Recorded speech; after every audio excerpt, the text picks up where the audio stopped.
Well, the time has come to leave Rock Springs.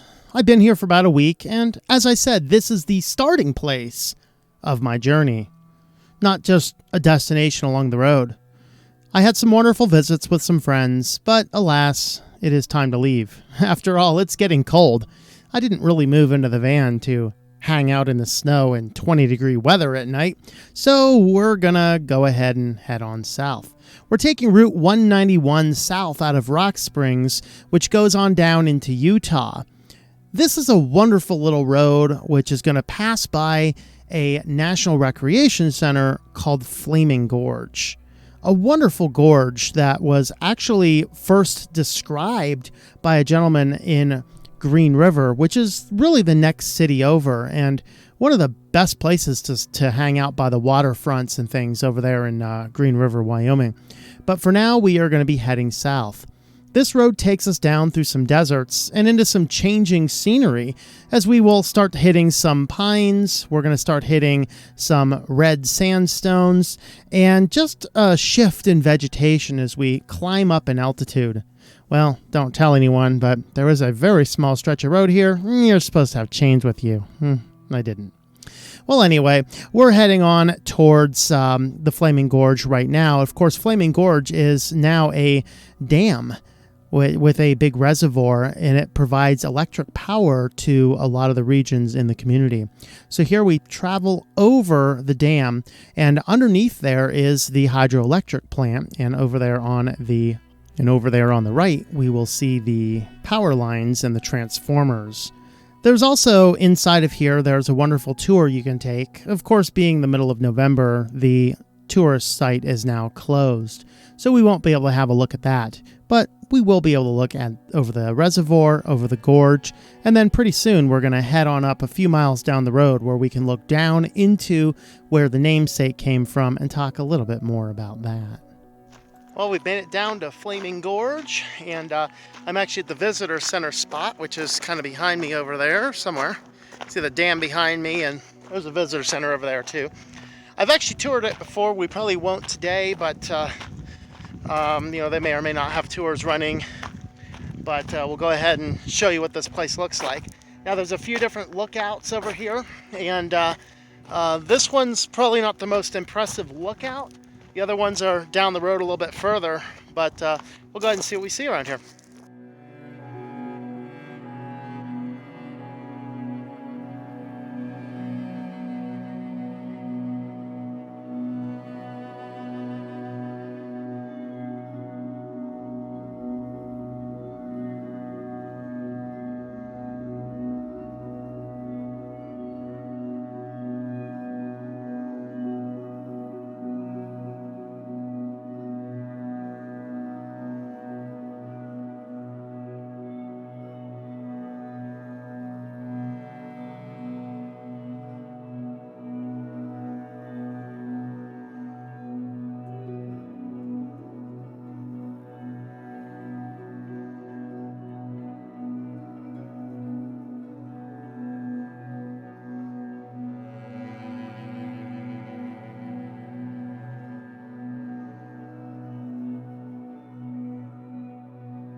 This to me is just some of the most beautiful scenery you can get. We walk this way here just to that tree right there about 20 feet away. We'll be on the edge of a cliff to a 1,700-foot descent. You can see the photos here, but this is the surrounding. It almost could be mistaken for the Grand Canyon if you're not used to the differences, the subtle differences. Of course, there's a lot more of the redder sand and a slight shift in vegetation. But here, this is in northern Utah. Well, not super northern Utah, maybe closer to central Utah. We're certainly south of Salt Lake. But we're just inside of the Utah border from the lower corner of Wyoming. So this guy here, though, between the pines, there's Douglas firs, not as much sage as we found. Still lots of rocks and things, and this is actually a visitor center. I don't actually remember there being a visitor center there.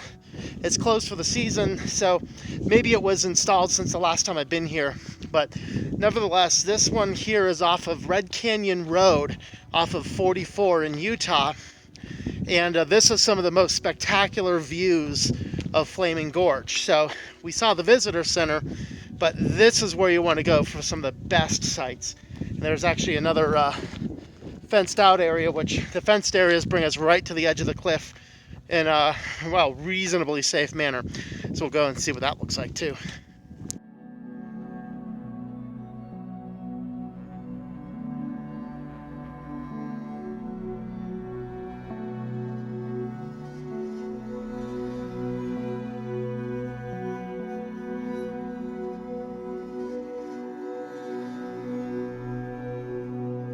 So here we are. Whoa, that's a long way down. Yeah, absolutely beautiful. So this is one of the gorge points. There's a couple bends over on the other side, but this is some of the most beautiful stuff. And it's called Flaming Gorge because of the red sandstone that lines it all, particularly when the sun comes out here and there's a big cloud over it. But when the sun comes out and hits it, particularly this time of the day, it seems to glitter a little bit. So that's where it gets its name, Flaming Gorge, which was named by John Wesley Powell, also the explorer who was, I believe, the first European to explore the Grand Canyon and document it. And he actually started his journey from Green River, Wyoming, just one city over from where we were just at. Well, Flaming Gorge is always fun, but it's not my final destination today. By the end of today, I want to make it down to Dinosaur National Monument. And so that's kind of where I'm on the road. So continue on down 191 a little bit more, and then take a few other side roads to get around some of the longer parts. And we're going to come on over here and land just outside of Vernal, Utah at Dinosaur National Monument, where you can actually see a lot of dinosaur bones. It's one of the key parts of the dinosaur diamond, of which I'll drive a little bit on this trip. We've landed at the campground for the night. We're staying at Split Mountain Canyon, I think it's called. And there's a boat ramp right here, and that is a ginormous mountain into the skies. We have behind me over here, we have another mountain, and there's a little fossil trail over here we're going to hit.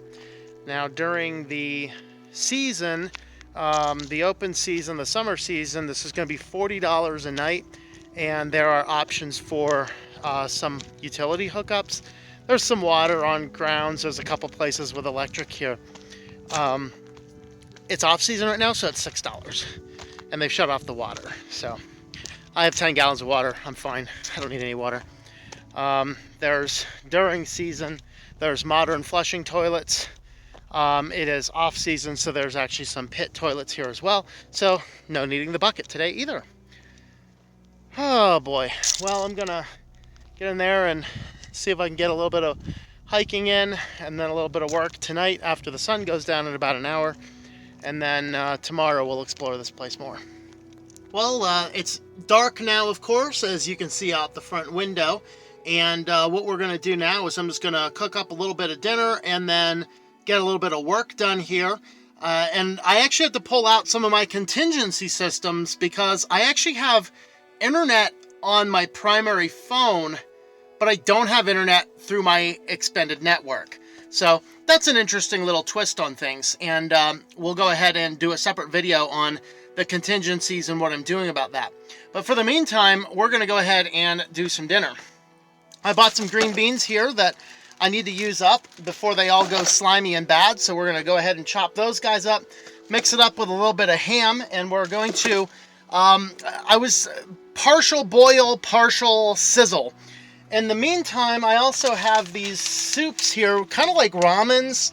Never tried them before, but they looked pretty good, and they were like 50 cents or something. So I went ahead and bought a couple of those. I'm going to try up one of those today. Just basically, it's add 1 cup of boiling water to the soup mix. And so it should be nice and easy to do. So I'm going to go ahead and boil the water in between heating and stirring green beans and such like that. So it'll be an interesting meal today, and we'll see what happens. Well, preparation for this meal is fairly simple. I'm using all the green beans, and since these are full ones, I need to chop off all the ends, and ideally you should rinse them off as well. I can't remember if I did a rinsing step or not in between these. Oftentimes I will do that just to save some extra space there. But we're simply cutting in the green beans, throwing those in the pan. We're going to be cutting the ham, throwing that into the pan, throwing in enough water to boil the beans down, and if you have it, put in some onion as well, and then top it off with a little bit of white pepper and celery salt.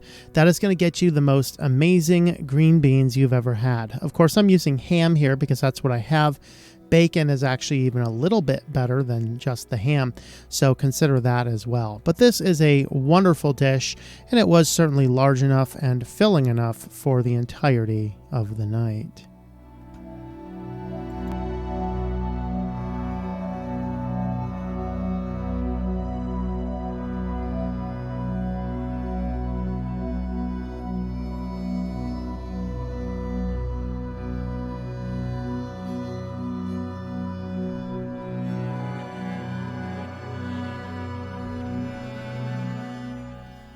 We'll go ahead and wrap up this video right here.